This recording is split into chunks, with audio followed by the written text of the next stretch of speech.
Alright lads, welcome back to another Dauntless video. Today I've got a how-to guide on to beat the new Frost Escalation which was released yesterday. In my opinion, this is probably one of the hardest pieces of content Dauntless has brought out to date. That is because of the frostbite mechanic. Basically it's a bar which rises up through the escalation, and obviously if it's not reduced then when the bar's full, your whole escalation will be ruined and you have to restart. I've seen so many people in Reddit threads, in my chat, in my comment section, other people's videos comment section, complaining about this mechanic and it shouldn't be in the game. I disagree. It's actually quite a nice change. It's very challenging when you first start the escalation. So if you do want to understand how to beat the frostbite at the beginning, stay here. But the first things first, if you are new to the channel, definitely consider subscribing because we upload 2 to 3 times on Dauntless content a week. Normally 3 times, but sometimes if I get a bit lazy or I'm a bit busy, I do 2 uploads, but always 2 to 3.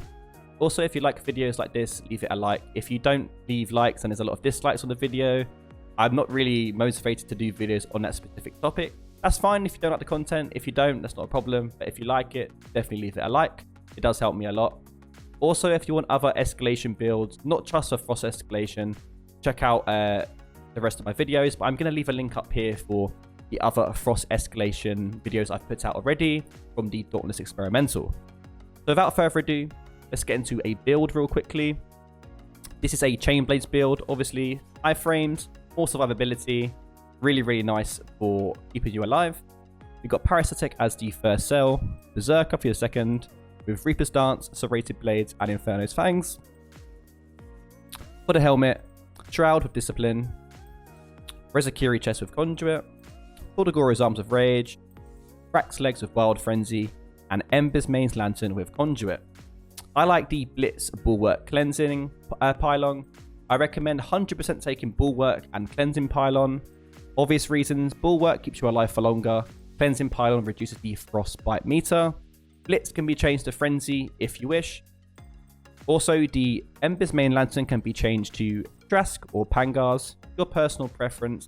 I like Ember Mains for the attack speed and the element advantage against Frost Behemoths. The perk overview looks a bit like this: +6 of Conduit, Cunning, Overpower, Rage, leaving +3 of Berserker, Discipline, Parasitic, and Wild Frenzy. If you wish, change Berserker to Wild Frenzy. This will give you a +6 of Wild Frenzy. It will give you more attack speed, less DPS, but more HP, allowing you to stay alive a bit longer. That's your own personal preference too, but I like the split for the DPS. That is my opinion.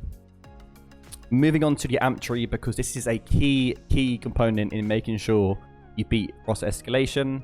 First things first, before you even tackle Frost Escalation, in my opinion, go into every single one of these. Make sure you have the power boost level 3 to get you the most chance of beating the Frost Escalation. The more power you have, the more easier it's going to be.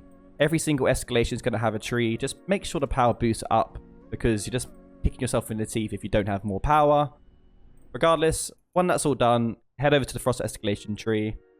Just bearing in mind, when you do see the run in about 2 minutes, I have the power boost 3 equipped, so I have all 3 of these and all of the power boosts from all of these. Just understand, I'll probably be dealing a bit more damage than you. So don't write in the comments being like, oh, why is the damage like this? That's why I'm doing more damage.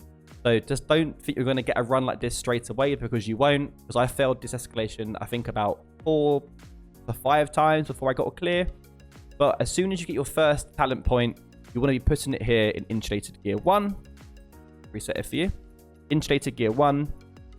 After that, you want the Zai maneuvers for passive movement. Straight away, Insulated Gear 2. Then you want the passive for stagger damage. And then finally, you want the Insulated Gear 3. What Insulated does, obviously, the more you get, the better. What it does, it reduces the frostbite meter by 10% slower every single time you get one of these. So the more you have, the better. It only goes up to number 3. So when you get 3, that's the most you get. At this time, you'll be getting your power boost 1. Or around this time, you'll be getting your power boost 1. And you will definitely be able to clear Frost Escalation. 10 to 50, that is. You probably will be failing around rounds 3 to round 4. That's just how it's going to be. Just keep doing it, keep grinding it, so you get a couple of talent points every single time you do the escalation, or up to the point you're on the escalation.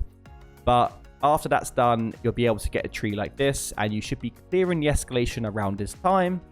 If you still haven't cleared the escalation, this is what I want you to do for the rest of your points. Passive for damage reduction, obvious reasons. Then you want the bottled warmth for the braziers to prevent the frostbite build up for 8 more seconds after you come at the brazier. Then you want the warm-blooded. The first time you would become frostbitten each run, reduce it immediately to 50%.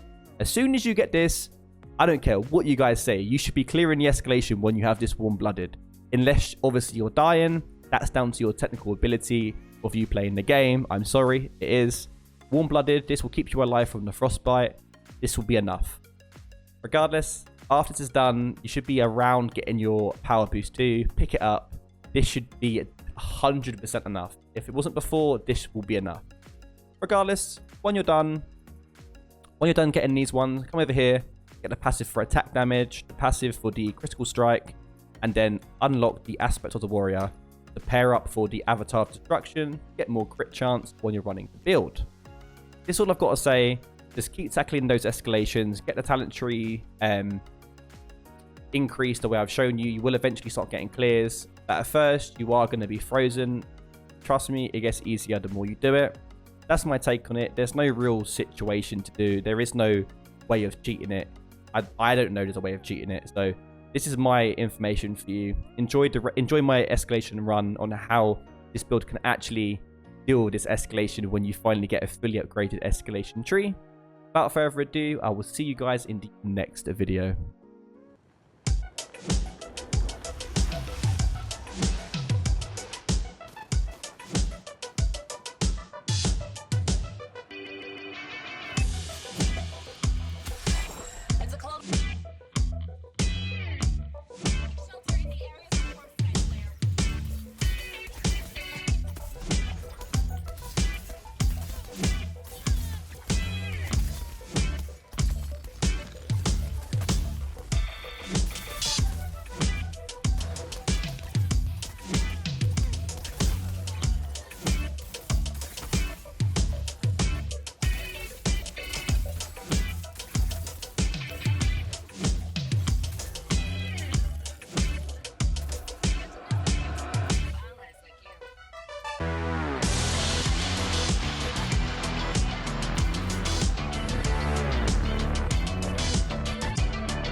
can't stop me now.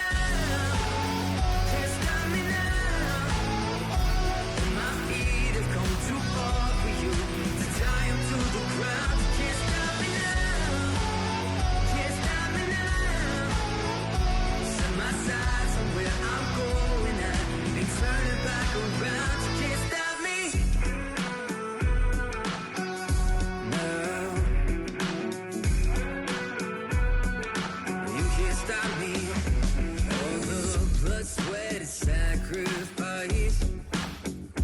Oh, I paid the dearest price. Then shortcuts here for destiny. I'll take the long way proud. Oh, I know what I've earned, and now it's my turn. Lighting the fuse, let it burn. My time is rising, but you can't bring me down. Can't stop me now. You can't stop me now. My feet have come too far for you to tie 'em to the ground. Can't stop me now. Can't stop me now. Set my sights on where I'm going at. Ain't turning back around. Can't stop me. Can't stop me now. No, no, no, no, no. You can't stop me now.